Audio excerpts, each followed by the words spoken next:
সমগ্র বরানগরবাসীর কাছে এই 1.5 বছরে 2024 উপনির্বাচনের সময় থেকে আমি যে ভালোবাসা, যে সম্মান, যে আশীর্বাদ, যে স্নেহ পেয়েছি, তা পেয়ে আমি, আমার পরিবার, আমার দল, আমরা প্রত্যেকে সমগ্র বরানগরবাসীর কাছে চিরকৃতজ্ঞ। আপনাদের ভালোবাসায়, আশীর্বাদে আমি শুধুমাত্র বিধায়কই হইনি, আপনাদের ঘরের মেয়ে হয়ে উঠতে পেরেছি। যেটা আমি প্রথমেই আপনাদের বলেছিলাম যে আমি আপনাদের ঘরের মেয়ে হয়ে উঠতে চাই। আমাকে ঘরের মেয়ে করে তোলার জন্য আমি আপনাদের কাছে নতমস্তকে আমি ধন্যবাদ জানাচ্ছি, কৃতজ্ঞতা জানাচ্ছি।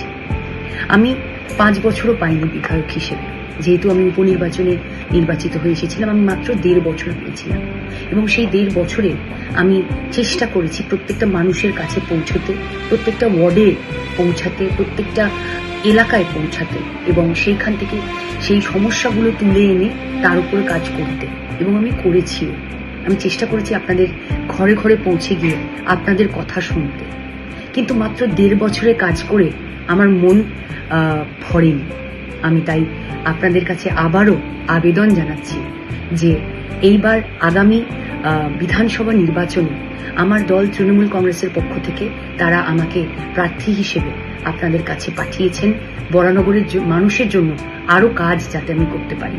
আমি বিনীত অনুরোধ সকলকে করব, আপনারা দয়া করে আমাকে আরেকটা সুযোগ দিন। আমাকে 5 বছরের জন্য আপনাদের পাশে থেকে আপনাদের ঘরের মেয়ে হয়ে কাজ করার একটা সুযোগ দিন। আপনারা আমাকে ঘরের মেয়ে করে তুলেছিলেন, সেই ঘরের মেয়ে হয়ে থাকার আরেকটা সুযোগ দিন। সবার কাছে অনেক অনেক কৃতজ্ঞতা এবং ধন্যবাদ জানাচ্ছি। জয় বাংলা।